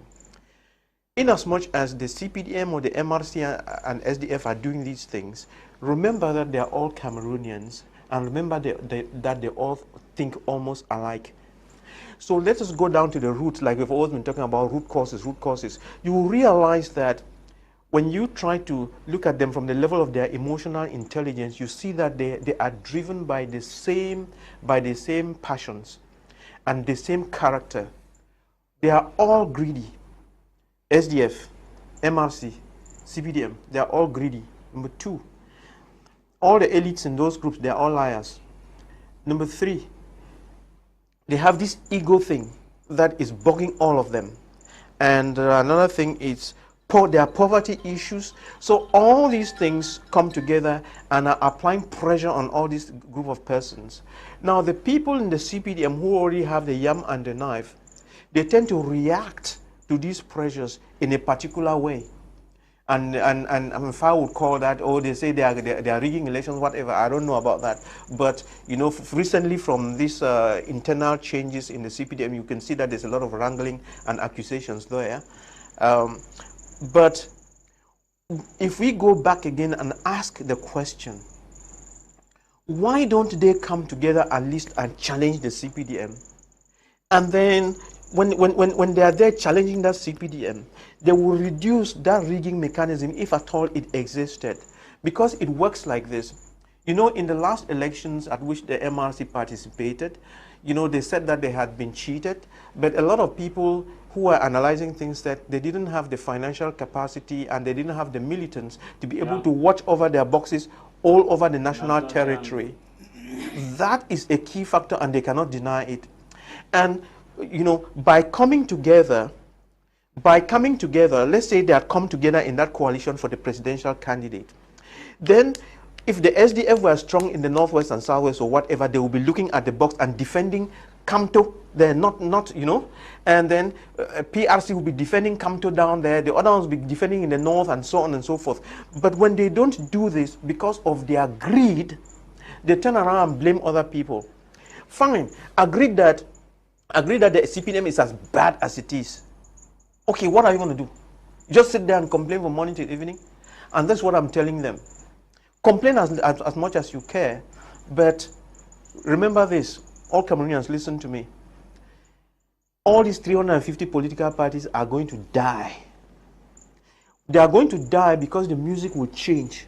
You know, it's like dancing, you know, when you go to a party and you are dancing, when the DJ changes the music from slow to rock, you cannot, if he is playing the rock music, you cannot be dancing slow. And that's what is going to happen. You know, something is going to twist on the table like this, and you will be found wanting. And if you don't know how to adapt, you are dead. Because from those changes, there's going to be a rebirth, a new mindset, and it's from that new mindset that the progressive CPDM is going to come out. And when the progressive CPDM comes out, it's going to do tricks to you that you are not used to, and you'll be off the table. And you'll be off the table. What is the way forward? Because, you enjoy things the way they are now. No, you know that when you ask an opposition what's the way forward, you know that the first thing when you say they have been enjoying the way. They are helpless? No, not say helpless. Now, one thing is for sure, Mr. Leo. You will be able to know the weight of an opposition party when the opposition party coughs and the government sneezes. Okay. It is just like Jesus tells you that if you want to be a Christian as per se, if you're not persecuted, there's a question mark on your faith. Okay. It's clear. And that's why I say that most of our discussions here on the platform means that we don't even know the opposition party we're talking about. That's why we're generalizing. Because if you look at it, there's no opposition party that has militants in jail. There's none. The number we have, it was over 1,000. We fought over. Now we have 124 that's still there now. Now, you cannot get up one morning and you sit and you just get into jail like that. There are moves that you take because you discover that at a point in time that the regime does not want to change. Elvis Tayong. Yes. You say you are the leading opposition party in Leading, Cameroon. correct. What is the way forward for the Cameroon's opposition? I'm still coming. No, we have just, these two people have to talk. I am still coming. We have less than 20 minutes and these people, we have less than 15 minutes. These two persons. I've not spoken up to 2 minutes. You are cutting me, Mr. Leo. I'm directing you to the question. 5 minutes, I will land to wherever you are. They can tell you for 15 minutes. I don't have a problem. Unless you have a problem with the CRM. No. No, because I'm just beginning and you are stopping me again now, changing the tempo of how I'm coming. You get the point. I know that it is a worry for some people when they get that CRM is getting. But I keep saying that the way forward is for CRM to maintain the temperature where it is. Okay. Because if other party will maintain the temperature, for not fear of being incarcerated, would have gone a long way to get the regime to understand that things are not as biscuit as they would think. Okay. That's why when I talk about money infiltrating, like Javi was asking, it means that CRM is infiltrated. No. When I talk about money infiltrating, it means that it's infiltrating to the people that it's infiltrating. If not, I shall be brought over. If not, we'll not be occupying the position where we are. If not, militants will not be in jail as per se. So, when we look at it, the other aspect I will learn to another way forward, Mr. Leo, is simple. The way forward is for us to continue pressing hard on the regime. Meaning that even the issues of peaceful protest will still be part and parcel of it. Because if you say way forward, the regime we have in place can never listen to you for things to change. Now, when I hear Dr. Ni talk about the progressive wings and all the like, one thing is for sure, I keep on repeating here. If we don't maintain our tempo and to press on the government the way we are already doing, things will not change for the simple reason that no amount of coalition as of now can change the dance CPDM is maintaining. As I said, they mount almost everything. Now, why do I say so? Before the presidential election, I was also even on this platform. And after the election, I said, evidence. When you get a party occupying that high percentage, because they mentioned they don't even know how to rig. In smarter countries, that we call smart, when you want to rig an election, you have 9 parties, they take sometimes 45%, and they share 55 to the rest of the other 8 political parties. So that you know that the margin is not so much. But when CPDM is rigging, they rig in such a way that even if, because if they have something percent, it tells you that take all those other percentages and put together, you will still be singing a song. Now, the way forward continues. If you want to get a way forward simple, the pressure we have gets on the rhythm, because, why do I say so? If you see that to know whether CRM is an opposition or not, just say tomorrow we have a meeting at Bepanda, just standing there. Before it's day done, the contingent of troops you will find there, you will think that we are in a war zone. But call another party that tomorrow they are on the streets also, you won't get, is to tell you that the regime knows the prowess of the CRM. That explains why they are very hard. And I tell you, Mr. Leonard, that the way forward is for us to carry on with our peaceful messages for the regime, not to intimidate us. I will tell you that CRM is everywhere, even within the United States Association where I am. Intimidation continues. So that's the way forward for us to pitch. The question was not for CRM. The question was for the opposition. You have not answered my question. What should be the way forward? You see, Dr. Nick was right. Dr. Nick was right. The opposition, but he's talking only about his party. CRM is part of the opposition. Very greedy. So what applies to us applies to anyone person. Okay. So you have not even supported the SDF. You have not supported the CD. When I was making mention of SDF from the beginning about what they did, we do not hear it. For where? I did not mention SDF from here. I'm not honest yourself, Dr. Nick. Please, yes, what should happen to have a very beautiful democratic atmosphere in Cameroon? Well, I think that people should preach through examples. Okay.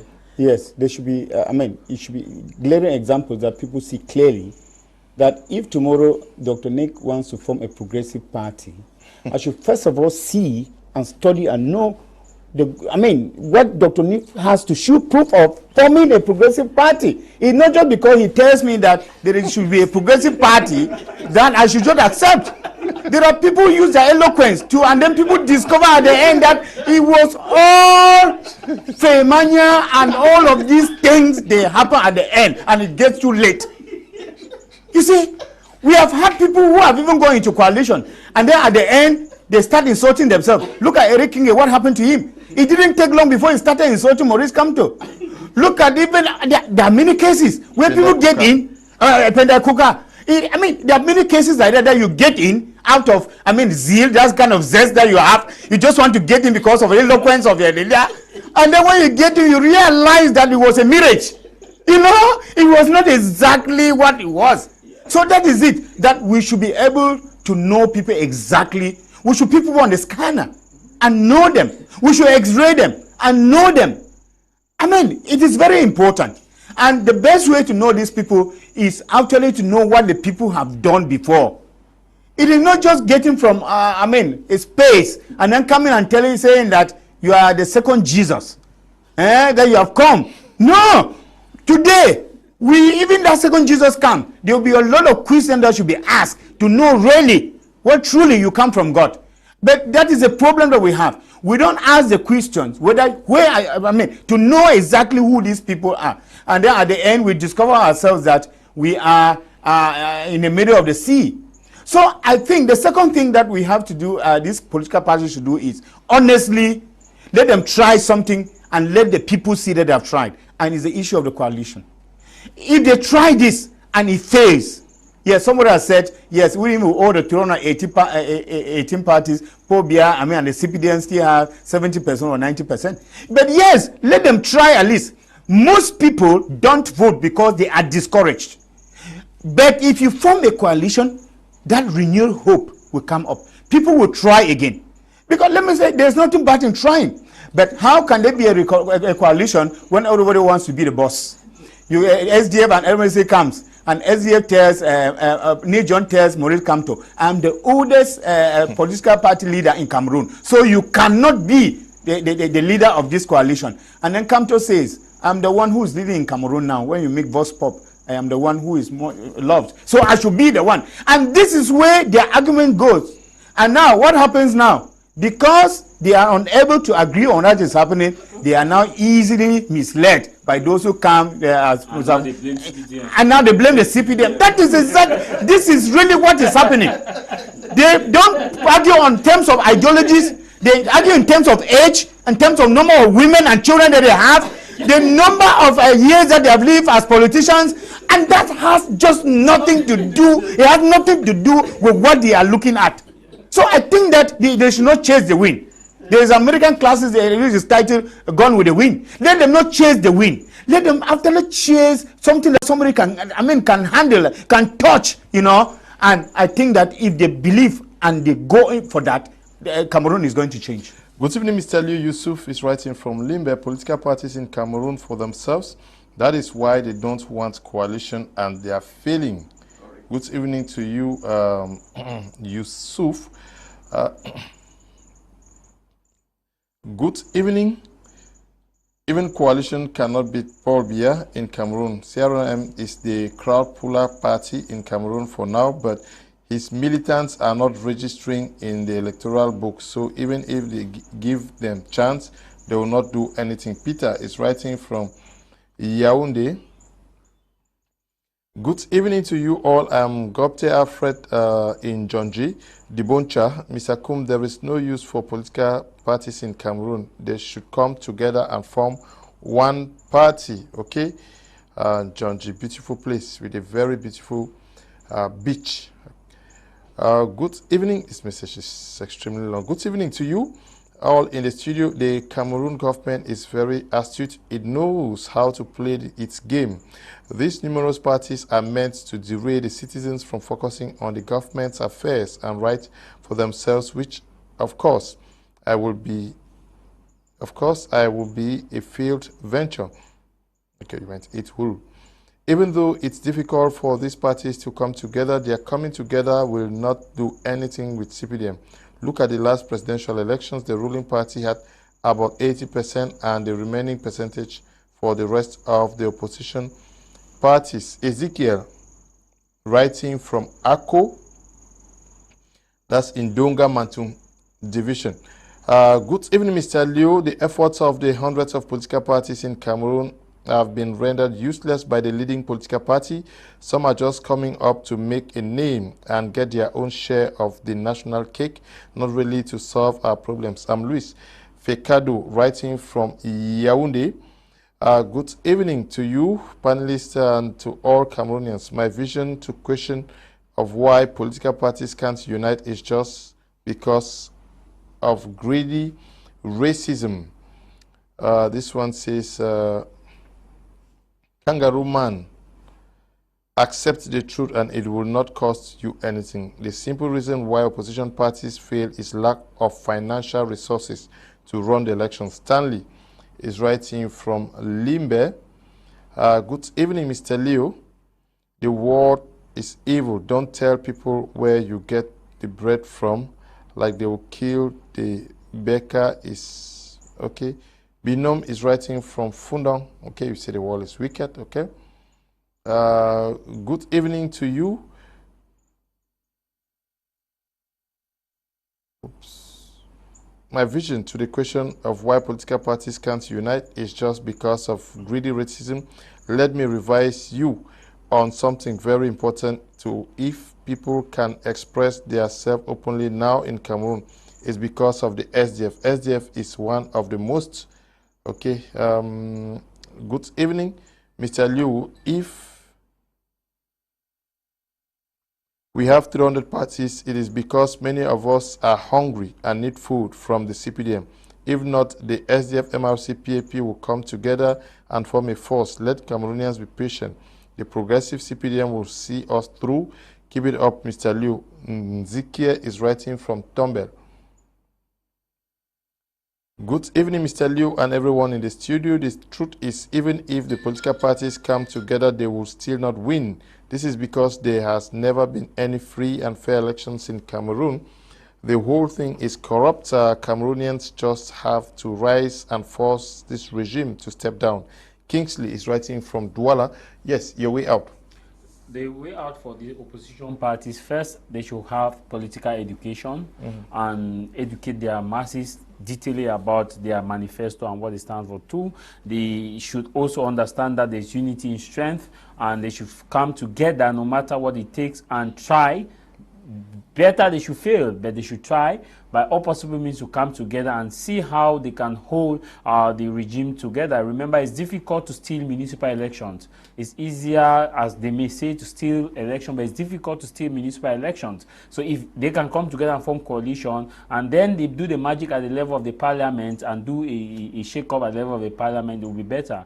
And the third reason is that they should stop looking at blaming CPDM for their failures and for their long throat for money. And because if you see what is happening, is because everybody blames CPDM. It's easier to blame CPDM and to go and collect money and come and blame CPDM. And to me, I believe that we as a people, we can come together and make the nation better. Above all, Mr. Alio, they should look at the interests of Cameroonians, not their pocket. Dr. Ndimancho gave a glaring example, though in a comic way, as though that was what is happening in Cameroon. This person will tell you, I'm the oldest in this game, you cannot lead the coalition. This person will tell you, I brought democracy in Cameroon, so you cannot lead the coalition. So that is what is the problem, not what fire is blowing hot air here. That is just because the CPDM, no, that's the situation. We may laugh over it, but that's a reality. That was what happened at the nick of 2020, where this person was saying that, no, I am the oldest, this person said, no, I brought democracy, this person so let us look at the interests of Cameroonian. What are the interests of Cameroonian? Good road, electricity, affordable education, affordable healthcare. Those are the interests of Cameroonians. Okay. Good evening, Mr. Leo, and everyone in the studio.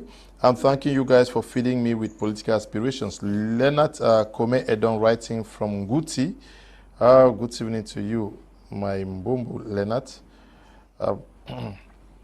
Greetings, please. I want you to add me to the WhatsApp group. Thanks. Treyo is writing from Yaoundé. I don't know which of them. Good evening, everyone in the studio. My greetings to Dr. Nick. To solve all these political parties' problems in Cameroon, let the government implement that. For a political party to go operational, let the party tar a road in his community like 30 kilometers. Eunice is writing from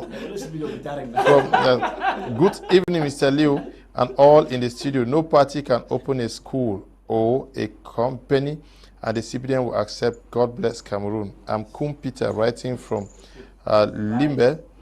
Good evening, Mr. Leo, panelists. I think that many useless parties that produce the same non-remarkable results year in, year out should be eliminated. Maximum 5 vibrant parties are okay. Pazzi for real, writing from Abamenda.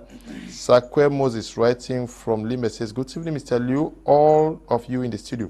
The more than 100 political parties in Cameroon is of no use. In my opinion, there is no multipartism in this country. A country of 100 political parties, one party wins an election with a landslide victory. Good evening to you, Sakwe, writing from Limbe there. Good evening, Mr. Kum, please want the soft copy of the special status. Oops, many persons are requesting for that. Can you just write to me after the program? I'll send that to Dr. Nick. Thank you for coming. Oh, thank you, and it was a great evening today. And before I go, let me remind us that democracy is not for Africa. All this, we are arguing about political parties. We are not ripe for democracy. Democracy does not thrive in poverty and ignorance. You know, so once we still have poverty and ignorance, all these political parties and whatever is no use. What we need in Cameroon and African countries, a lesson that I learned from Bishop Duncan William Nicholas from Ghana, is we need enlightened, benevolent despots to take the nations forward, because all these political parties is greed and lies telling, punching each other, and so on. And to say that the progressive CPDM, when it sets foot on the ground, all these political parties will go to sleep. Okay. Thank you, Elvis Tayong, for coming. Thanks very much. You see, I enjoy the way Dr. Nick presents it, which is quite very melodic in the ears, even though visibly it's zero. But then I think he has made his own point of view, which I hold to it. I think it's my pleasure being here today, and we will continue pressing hard as the only party that keeps the regime shaking from where it is. It is our own modest contribution, even if we get intimidation from the other angles we are. But the intimidations are telling us that we are on a good footing. And of course, you would bear with me that this is the only party for now that gets its full funding from its members' contribution fully on the ground. So God bless everyone watching us. Hopefully we'll come back again and to get more ideas as far as to get the kangaroo system on board. Anything from the CPDM can never be good. Whether you brand it as progressive or regressive or whatever, they are all bunch of the same Thank you, feathers. Dr. Michael Ndimancho, for coming. Thanks so much, Mr. Kum. It was a pleasant evening and a pleasant debate. I would like to send a special regards to the people of Noni, especially of Jotin, who were lately harassed. Of course, they went through untold suffering during these days. And my hearts and minds are with them, and ask them to be patient enough and to pray to God and pray that we regain hope. And I want to send a special greetings to Officer Bongang Gregory, who is watching us from Buya and who is also watching us. Greetings to you all, and thanks all for always being there for us. Mai Javis, thank you for coming. Thank you, Mr. Kum, and of course, thank all those who took our time to follow us. Above all, I want to say special good evening to Maurice Kamto, President Bia, Nijon Fundi, and all those who are making Cameroonians to be more confused. Thank you very much. We want to thank you all who took time up to watch this edition of the program. Stay blessed. Bye-bye.